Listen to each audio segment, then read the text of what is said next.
जय हिंद। आज की क्लास में हम पढ़ेंगे प्राचीन रोम में दास प्रथा के बारे में। प्राचीन रोम में दासों का प्रयोग कठिन परिश्रम वाले कामों को पूरा करने के लिए किया जाता था। इनमें से कई गुलाम खेतों में काम करने के लिए होते थे, कई घरों में काम करने के लिए होते थे और कुछ गिने चुने तो इनमें से पढ़े लिखे भी होते थे। इनकी जिंदगी बहुत ही कठिन होती थी और इनका प्रयोग निजी संपत्ति की तरह किया जाता था। इनसे जबरदस्ती बिना इन पर दया खाए कार्य करवाए जाते थे, वो भी बिना वेतन के। रोमन साम्राज्य में दासों का प्रयोग सिर्फ श्रम के लिए ही नहीं किया जाता था, अपितु मनोरंजन के लिए भी इनका प्रयोग किया जाता था। इन दासों की ग्लेडिएटर नामक सर्वाइवल वॉर्स करवाई जाती थी। मनोरंजन भी इस प्रकार का कि प्लूटार्क बताता है कि जो लोग किसी जमाने में सोल्जर्स रहे थे उन्हें दोबारा गुलाम बना लिया गया, तो उन्हीं गुलाम्स को ट्रेन किया जाता था ताकि वे लोग युद्ध करें कोलिजियम के अंदर। कोलिजियम्स आपने देखे होंगे, तो उनके अंदर वॉर करे आपस में, और जो व्यक्ति जीतता था उसे जिंदा छोड़ दिया जाता था, अन्यथा बाकी जो होते थे वो मर जाते थे। ये बुल्गारिया और उसके आसपास के इलाकों में ही खेली जाती थी। इसके लिए स्लेव्स को यानी कि दासों को स्पेशली ट्रेन किया जाता था और उन्हें घर से या फिर जो जहाँ पे वो रह रहे हैं उससे बाहर निकलने की इजाजत नहीं होती थी। घर यानी कि जेल। वैसे तो जेल काफी गंदी और उजड़ी हुई होती थी, लेकिन इन लोगों के लिए जेल को काफी ज्यादा सुगमता पूर्वक बनाया गया होता था ताकि ये लोग उनके मनोरंजन का जो साधन है वो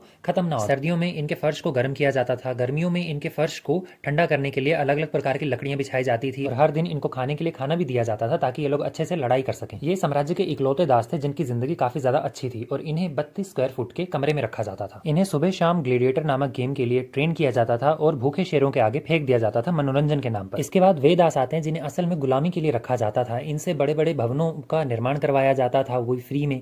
इसके अलावा इनसे माइंस खुदवाई जाती थी जो कि धातुओं की होती थी, सोने चांदी किसी भी चीज की माइंस हो सकती थी, कोल की हो सकती थी। इनकी जिंदगी कार्य और मृत्यु के मध्य ही सीमित होती थी। इन्हें युद्ध के दौरान पकड़ा जाता था और बाजारों में बेचने के लिए खड़ा कर दिया जाता था। अमीर परिवारों के पास तो 400 से भी ज्यादा गुलाम होते थे। खदानों में काम करने वाले गुलामों के बाद अगर किसी गुलाम की हालत खराब होती थी तो वो होते थे खेतों में काम करने वाले गुलाम। कमजोर महिला गुलामों को घरों के भीतर के काम करने के लिए रखा जाता था। ये ज्यादातर कपड़े बनाने वाली और बाल बनाने वाली होती थी। कई गुलाम महिलाओं को उद्योगों में भेज दिया जाता था ताकि वह हाथ से बनी हुई चीजें बना सके। जवान लड़के जो दास होते थे वो काफी ज्यादा महंगे होते थे, क्योंकि अगर बूढ़े व्यक्ति आप रखोगे तो उनकी झिकझिक सुननी पड़ेगी, इसके अलावा उन पर खर्चा करना पड़ेगा, तो ये लोग बिल्कुल भी खर्चा करने के लिए तैयार नहीं थे गुलामों। जवान गुलामों का फायदा यह होता था कि इन्हें जैसा कहा जाएगा वैसा करेंगे बिना किसी विद्रोह के। और अगर कोई गुलाम अपने मालिक को मार देता था तो उस घर के सभी गुलामों को मार दिया जाता था। कई मालिक अच्छे भी होते थे, जैसा कि अगर कोई पढ़ा लिखा गुलाम उनके हाथ लग जाता था तो उसे वो और ज्यादा पढ़ाते थे और उसका प्रयोग वो लोग रोम के अन्य लोगों को पढ़ाने के लिए करते थे। वहीं दूसरी तरफ कुछ मालिक क्रूर भी होते थे जो अपने दासों को कोड़े मारते थे, उनको दागते थे, यानी कि गरम गरम सलाखें उनके शरीर पर लगाई जाती थी, उनका अंग भंग कर दिया जाता था, यहाँ तक कि उन्हें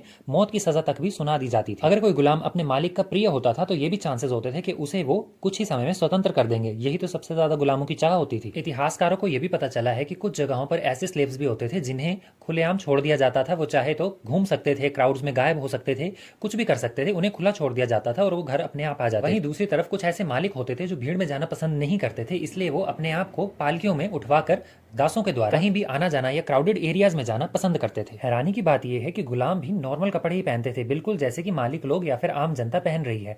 पहनावे से ही बिल्कुल भी नहीं पहचाना जा सकता था कि गुलाम है या फिर कोई आम व्यक्ति है। कपड़ों से गंदगी हटाने के लिए ये लोग कपड़ों को यूरिन में धोते थे। हालांकि बहुत ही बदबूदार तरीका होता था, किंतु इन्हें यही करना पड़ता था क्योंकि उस समय डिटर्जेंट तो होता नहीं था, लेकिन डिटर्जेंट की तरह ही यूरिन में भी एमोनिया एसिड होता था, जिसकी वजह से ये लोग कपड़ों को धोना पसंद करते थे यूरिन से। कई बार तो ऐसा भी देखा गया है कि मालिक अपने दासों के लिए इतने ज्यादा पॉजेसिव होते थे कि अगर बाजार में चले किसी दास को किसी अमीर मालिक का गधा उसको नुकसान पहुंचा दे तो उस अमीर मालिक को उस दास की सेवा करनी पड़ती थी, या फिर ये कहें कि उस दास का खर्चा उठाना पड़ता था। ये सच है कि रोम में हर 5 में से एक व्यक्ति दास था, किंतु रोमन लोगों को इसके लिए बिल्कुल भी बुरा नहीं लगता था। इन लोगों के लिए दास रखना बिल्कुल वैसा ही था जैसे कि सस्ते दामों पर एम्प्लॉय रखना। प्लेटो और अरस्तु तो ये तक कहते थे कि सभ्य समाज में दास होना काफी ज्यादा आवश्यक है और ये एक आम बात है। अब तक आप समझ गए होंगे कि गुलाम कौन होते थे। जो युद्ध में हार गए होते थे उन्हें गुलाम बना लिया होता था, ये वो होते थे, या फिर उनके ऊपर जाकर कब्जा कर लिया होता था, ये वो होते। इसी के साथ कुछ को तो अगवा करके दास बनाया जाता था और इन सब की स्मगलिंग समुद्र के द्वारा की जाती थी। साम्राज्य से लोगों का एक बड़ा सा झुंड जाता था टाउन में और वहां से उन सभी को पकड़कर लाया जाता था बोट के जरिए साम्राज्य में अपने,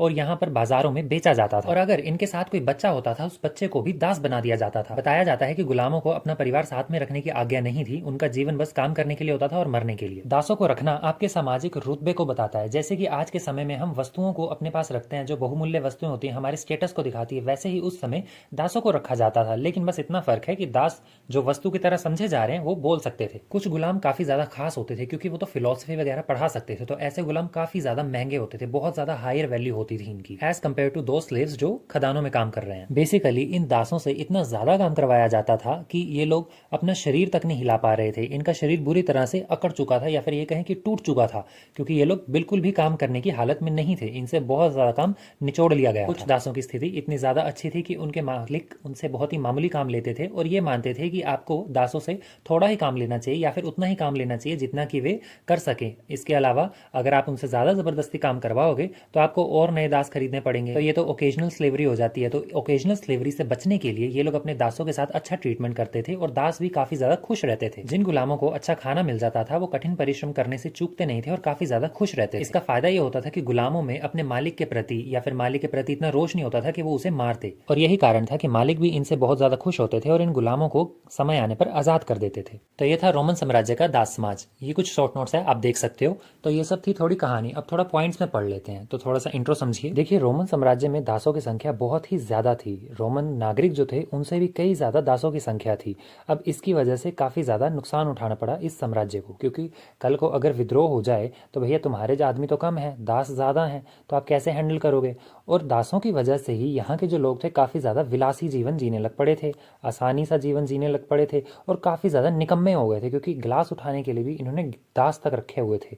तो ये लोग कुछ भी नहीं कर पा रहे थे, अपनी हालत बिल्कुल इन्होंने खस्ता कर ली थी। तो इसकी वजह से क्या हुआ, आगे चलकर जब दास इनके विरुद्ध विद्रोह करते हैं ना, तो ये अपना आत्मरक्षण करने में असमर्थ होते हैं। इस दास प्रथा के क्या पहलू थे ये आपको स्क्रीन पर दिख रहे होंगे। दास प्रथा के विषय में इतिहासकार ये ठीक से नहीं बता पाते हैं कि कब शुरू हुई, इसका अस्तित्व किस तरह से समाज में आया, लेकिन सेंट अगस्टाइन हो गए, अरस्तु हो गए, थॉमस एक्विना हो गए, ये सारे दार्शनिक जो है ये दास प्रथा को काफी ज्यादा हितकारी बताते हैं कि समाज के लिए काफी अच्छी है। इसमें अरस्तु तो ये तक कह देते हैं कि समाज में दास बने ही इसलिए हैं ताकि वो अपने मालिक की सेवा कर सकें। ये बेवकूफ कह रहा है कि प्रकृति ने ही असमानता बनाई हुई है और इस असमानता को बनाए रखना हमारा काम है। प्रकृति ने सभी व्यक्तियों की बुद्धि एक समान तो बनाई नहीं है। तो ये जो बुद्धिमान लोग हैं, तर्कशील लोग हैं, इन लोगों को ना ये वरदान मिला हुआ है कि जो मूर्ख और बुद्धिहीन व्यक्ति हैं इन लोगों को दास बना लिया जाए, गुलाम बना लिया जाए और आजीवन इनसे काम करवाया जाए। ये मूर्ख ये बात कह रहा है। वहीं दूसरी तरफ सेंट अगस्टिन कहते हैं कि दास प्रथा जो है ये मनुष्य के पापों का दंड है। हर व्यक्ति को कभी ना कभी तो दास बनना ही पड़ेगा, अपने पुराने जीवन के कर्म हो या फिर इस जीवन के कर्म हो, वो तुम्हें दास बन के भुगतने पड़ेंगे, ऐसा इनका कहना है। तो 19वीं शताब्दी तक कई समाजों में दास प्रथा प्रचलित थी, लेकिन वो तो शुक्र है कि उस समय उदारवादी लोग आगे आए, मानवतावादी लोग आगे आए। इस समाजवादी विचारधारा जो थी ना, इसने दास प्रथा को पूरी तरह से समाप्त कर दिया समाज में से, और आज एक कानून बन चुका है कि दास प्रथा जो है ये इलीगल है, ये इस पर प्रतिबंध लगा दिया गया कानूनी रूप से, और आज हमारे समाज में कहीं पर भी दास प्रथा हमें देखने को नहीं मिलती है। नेक्स्ट है रोमन अर्थव्यवस्था में दास प्रथा की भूमिका। अब देखिए, यूनान में ना कृषि के लिए दासों का प्रयोग किया जाता था। अब वहीं से इंस्पायर होकर रोमन लोगों ने भी क्या किया, कृषि जो खेती बाड़ी करते थे उसमें दासों का प्रयोग करना आरंभ कर दिया। और ये लोग मतलब इतनी ज्यादा आर्थिक समृद्धि पाने लग पड़े रोम के लोग कि वो लोग आलसी हो गए, उन्होंने काम करना छोड़ दिया, बिल्कुल विलासी जीवन जीना आरंभ कर दिया उन लोगों ने। क्योंकि दास जो है वो खुद ही आप लोगों को, भैया अर्थव्यवस्था है आपकी अच्छी कर रहे हैं, आपको आर्थिक रूप से संपन्न कर रहे हैं, दास सारी मेहनत करते हैं और उसका फायदा मालिक लोग ये लोग उठाते थे।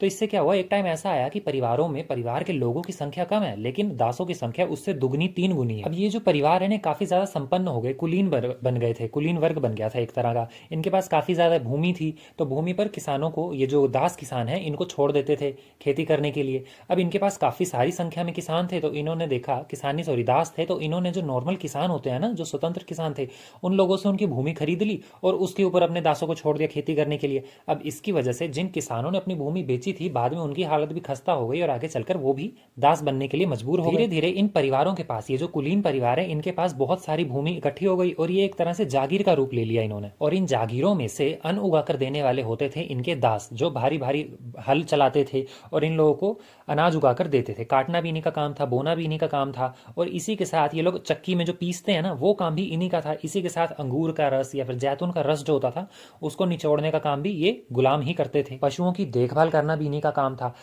रोमन साम्राज्य में इनकी जो अर्थव्यवस्था व्यवस्था है, इस पर गुलामों का कितना ज़्यादा मतलब योगदान था, इसमें आप इस बात से समझ सकते हो कि एक टाइम तो ऐसा आया कि ये जो चांदी की खदानें होती है ना इनकी, उसमें 50,000 से ज़्यादा तो दास ही काम करते थे और 200 से ज़्यादा तो दास होते थे जो एक जहाज़ में चप्पू चलाते थे। ये जहाज़ काफ़ी बड़े बड़े होते थे, एक चप्पू को चलाने के लिए लगभग 5 से 6 लोग चाहिए होते थे। तो आप खुद सोचिए 200 लोग मिलकर एक कितना बड़ा जहाज़ चला रहे होंगे। कोई भी सड़क बनानी हो, कोई भवन बनाना हो, कोई भी कारखाने में काम करना हो, तो ये सारे काम कौन करते थे? ये दास लोग। और इसके बदले में दूसरी तरफ जो रोमन नागरिक है वो क्या करते हैं? मजे से आराम करते हैं बिना किसी श्रम के। नेक्स्ट है दासों की दशा। तो दासों की इतनी बुरी दशा थी कि आप ये माने कि इनके मालिक जो थे ना वो इतने ज्यादा क्रूर थे कि उन्हें मानव कहा ही नहीं जा सकता। वो लोग इन दासों को बहुत ही बुरी तरह से निचोड़ देते थे और दासों को तो इस प्रकार से ट्रीट किया जाता है जैसे कि कोई जानवर हो। पशुओं का तो फिर भी कोई नाम होता है, दासों का तो नाम भी नहीं होता था। दासों के जो अपने नाम होते थे, उनके दास बनते ही उनसे उनका नाम तक छीन लिया जाता था और उन्हें अभद्र शब्दों से पुकारा जाता था। इसी के साथ उन्हें ईरानी या फिर मिस्री नाम संबोधित किया जाता था। मालिक में इन गुलामों के प्रति जरा सी भी दया नहीं होती थी। समाज में श्रम वाले जितने भी काम होते थे वो सारे के सारे दास को करने पड़ते थे। उन्हें विवाह करने का भी अधिकार नहीं था।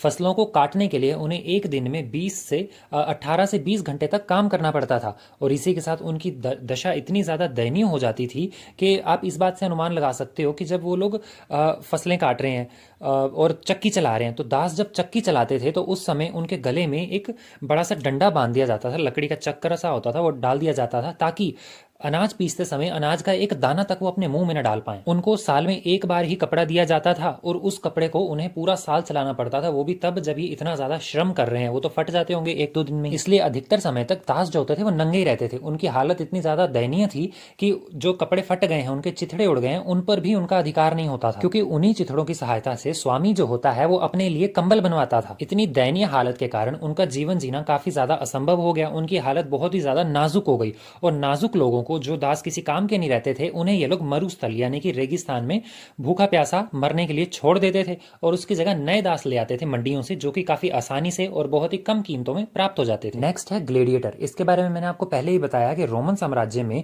दासों को सिर्फ श्रम के लिए ही नहीं रखा जाता था, बल्कि इनको मनोरंजन का साधन भी बना चुके थे। दासों को मजबूर किया जाता था हिंसक खेलों में भाग लेने के लिए, जिसमें वो लोग लहूलुहान हो जाते थे और लोग साइड में बैठकर तालियां बजा रहे होते थे और इस मनोरंजन का आनंद ले रहे होते थे। इस खेल को ग्लेडिएटर कहते हैं और इसमें भाग लेने वाले ये जो दास हैं इन्हें भी ग्लेडिएटर ही कहा जाता था। इस खेल के लिए दासों का चयन किया जाता था कि कौन शारीरिक रूप से मजबूत है और फुर्तीला है। इसके बाद इन्हें तलवार चलानी सिखाई जाती थी और फिर इन्हें सामूहिक रूप से छोड़ दिया जाता था लड़ने के लिए। रोमन लोगों को ऐसे खेल काफी ज्यादा पसंद थे। इसमें जब दास की मृत्यु हो जाती थी तो शोक मनाने की अपेक्षा तालियां बजाई जाती थी और इन लोगों को जिस जगह पर लड़वाया जाता था उसे एम्फी थिएटर कहा जाता था। ऐसे खेल रोम के हर शहर में होते थे और इसमें अगर कोई व्यक्ति अयोग्य सिद्ध हो जाता है या फिर बहादुरी नहीं दिखा पाता है, उसमें नाकाम हो जाता है, तो उसे कोड़े मारे जाते थे और यहाँ तक कि नुकीले नुकीले भाले उसके अंदर डाल के उसको मार दिया जाता था। ये काम दर्शक खुद करते थे और यहाँ तक भी नहीं, जो व्यक्ति जीत गया है उसके भाग्य का निर्णय भी तमाशा देखने वाले ही करते थे। यदि उन्हें उसका लड़ने का तरीका पसंद आ गया तो अंगूठा उठाकर बताया जाता था कि इसे छोड़ दिया जाए, अन्यथा नीचे की तरफ को अंगूठा दिखाकर यह बताया जाता था कि इसको भी मार दो। इस खेल में जहां से एंट्री होती थी वहां का द्वारपाल मरे हुए लोगों को लोहे की कुंडी में फंसा के रगड़ के बाहर फेंक देता था और इसके बाद जो व्यक्ति जीत गया है या फिर अन्य खेलों के रूप में इन्हें और ज्यादा भयानक खेलों में धकेल दिया जाता था, जैसे कि भूखे शेरों के आगे छोड़ दिया जाता था, भूखे बाघों के आगे छोड़ दिया जाता, बाघ जो होते हैं, और इसके अलावा हिंसक पशु, कोई भी अगर हिंसक पशु है तो उसके आगे इन्हें छोड़ दिया जाता था लड़ने के लिए। ऐसा बहुत कम होता था कि कोई दास जीवित इस अखाड़े से बाहर आ जाए। नेक्स्ट है गुलामों को दास बनाए रखने के तरीके। जी हाँ, दासों को दास बनाए रखने के भी काफी सारे तरीके अपनाते थे ये लोग, क्योंकि ये लोग काफी ज्यादा निर्दयी थे तो निर्दयी तरीकों का ही सहारा लेते थे। रात को छोटी छोटी कालकोठरियों में बंद कर दिया जाता था और वो कालकोठरियां इतनी छोटी होती थी कि वहां पर अंगड़ाई तक नहीं ली जा सकती थी, वहां पर कोई खिड़की तक नहीं होती थी। और इतना भी नहीं, इसके बाहर ताले लगा दिए जाते थे ताकि ये लोग भाग ना पाए और इनकी पहरेबंदी के लिए अलग से कुछ लोग रखे जाते थे। इसी के साथ इनके शरीर पर अलग अलग तरह की चीजें खुदवा दी जाती थी, जैसे कि मालिक अपनी मोहर लगा देता था इन पर और इसके अलावा लिख दिया जाता था कि पकड़ो ताकि मैं भाग ना जाऊं। दिन में इनके हाथ पैरों पर जंजीरें बांध दी जाती थी ताकि वो भागने की तो क्या चलने में भी असमर्थ रहे पूरी तरह से। और इसके अलावा दासों की कोई षड्यंत्र न कर पाए तो उन्हें आपस में बात भी नहीं करने दिया जाता था। कोई भी एक दास दूसरे दास के साथ बात तक नहीं कर सकता था। रोमन लोग ये अच्छी तरह से विश्वास करते थे कि ये लोग भयभीत करेंगे हम इन लोगों को तो ये अपने आप ही भागने का नाम छोड़ देंगे, अपने आप डर जाएंगे और हमारे गुलाम बन के रहेंगे। इसलिए उनके मन में भय पैदा कर दिया जाता था और उन्हें गंभीर रूप से यातनाएं दी जाती थी, अमानवीय यातनाएं होती थी। नेक्स्ट है दासों का विद्रोह। इतनी ज्यादा अमानवीय यातनाओं के कारण 74 ईस्वी पूर्व में एक दास जिसका नाम था स्पार्टेक्स, इसके नेतृत्व में 3000 दासों ने रोमन सेना या फिर ये कहें कि रोमन लोगों के विरुद्ध विद्रोह कर दिया और इसको दबाने के लिए रोमन सेना आगे आई और उसे इन लोगों ने बुरी तरह से पछाड़ दिया। इस घटना से प्रभावित होकर अन्य इलाकों के दास भी इनके साथ आकर जुड़ गए। ये जो विद्रोही दास थे, इनका रोमन सेना के साथ अंतिम युद्ध 71 ईस्वी पूर्व में हुआ और इसमें दास बहुत ही बुरी तरह से हार गए। दास इस युद्ध में बहुत ही वीरता से लड़े, किंतु अपने अभाग्य और साधनों के अभाव के कारण ये रोमन सेना के आगे ज्यादा समय तक टिक नहीं सके और इनकी पराजय होते ही रोमन सेना ने इन दासों को पकड़ा और लगभग 6000 दासों को, ये जो विद्रोही दास थे, इन्हें सड़कों पर लाकर मौत के घाट उतार दिया। तो ये थी रोमन साम्राज्य में दासों की स्थिति और उसका छोटा सा इतिहास। गुलामों ने विद्रोह तो किया लेकिन शक्तिशाली सेना ने उसको कुचल दिया। लेकिन ये विद्रोह तो सिर्फ शुरुआत थी, आगे चलकर ऐसे ही विद्रोह रोमन साम्राज्य के पतन का प्रमुख कारण बनते हैं। इस विद्रोह के बाद रोमन साम्राज्य के दासों में अपने स्वामी के प्रति वफादारी खत्म हो गई। शारीरिक रूप से ना सही लेकिन मानसिक रूप से अब ये आजाद हो चुके थे। तो यही था हमारा आज का टॉपिक। मिलते हैं नेक्स्ट क्लास में। जय हिंद।